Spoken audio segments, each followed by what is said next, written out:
Seventh Lord আর twelfth Lord, ঠিক আছে। আচ্ছা, তারপরে বুধ হবে এইথ লর্ড আর 11th লর্ড। তারপরে চন্দ্র নবমপতি 9th লর্ড আর রবি হলো 10th লর্ড।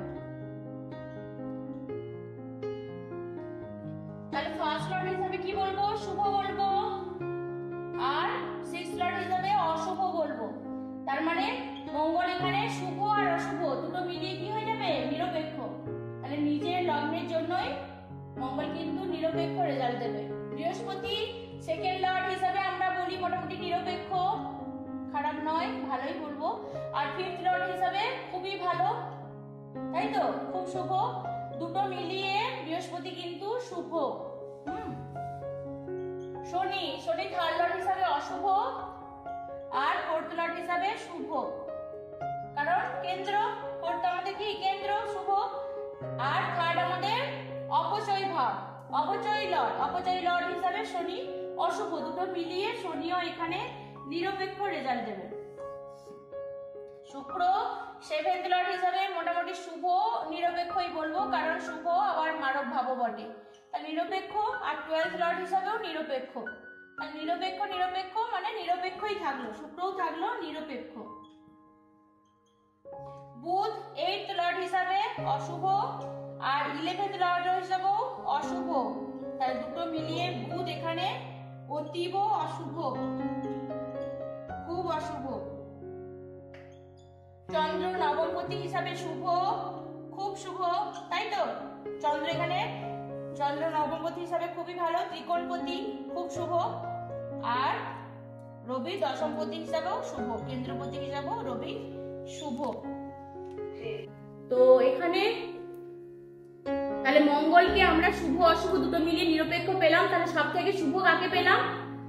সব থেকে শুভ কাকে পেয়েছি? এখানে একমাত্র বৃহস্পতিকেই বলতে পারি আর চন্দ্রকে বলতে পারি, ঠিক আছে। বৃহস্পতি সেকেন্ড আর ফিফথ হিসাবে খুবই ভালো, সেকেন্ড হিসাবেও খারাপ না। তো সেই হিসাবে বৃহস্পতি এই মানে বৃশ্চিক লগ্নের জন্য বৃহস্পতি ভালো। আর চন্দ্র নবমপতি হিসাবে চন্দ্র ভালো, যদিও বাধক কিন্তু ভালো। হ্যাঁ, সেকেন্ড লর্ড এবং ফিফথ লর্ড বৃহস্পতি আছে, জুপিটার আছে, হ্যাঁ, ওই জায়গাতে ধনযোগ সৃষ্টি করবে। হ্যাঁ, ধনযোগ সৃষ্টি করবে, অবশ্যই ধনযোগ সৃষ্টি করবে, ধনযোগ সৃষ্টি করবে। বৃহস্পতি খুবই ভালো, মানে বৃশ্চিক লগ্নের জন্য বৃহস্পতি ভালো, ঠিক আছে। সব থেকে বড় ব্যাপার মানে এগুলো এখন আমি বলছি না, এগুলো পরের দিকে আমি বলবো।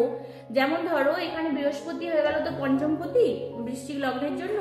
তো বৃহস্পতি কিন্তু মানে যাদের বৃশ্চিক লগ্ন তারা কিন্তু সন্তানের দিক থেকেও খুব একটা মানে ভালো, মানে তাদের জীবনে যখন সন্তান আসবে সে কিন্তু জীবনে এই যে ধন আর প্রতিষ্ঠা দুটোই নিয়ে আসবে। হ্যাঁ, এইভাবে হয় ব্যাপারগুলো।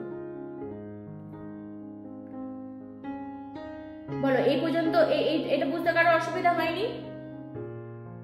আশা করি ঠিক আছে। সূর্যানী বুঝতে পারছো? সূর্যানী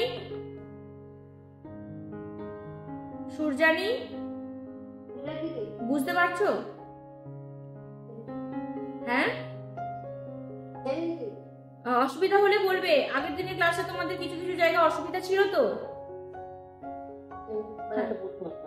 হ্যাঁ, চার্জারটা তাড়াতাড়ি নিয়ে এসো, অফ হয়ে যাবে। হ্যাঁ বলুন।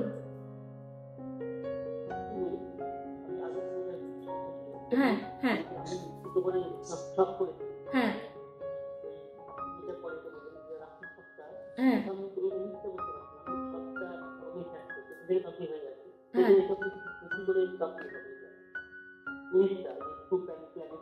হ্যাঁ, এটাতেই দেখুন, এটাতে কি হচ্ছে, লগ্নটাকে মানে যে লগ্নে যে রাশিটা আসছে সেই রাশির নাম্বারটা আমরা লগ্নে লিখছি, ঠিক আছে।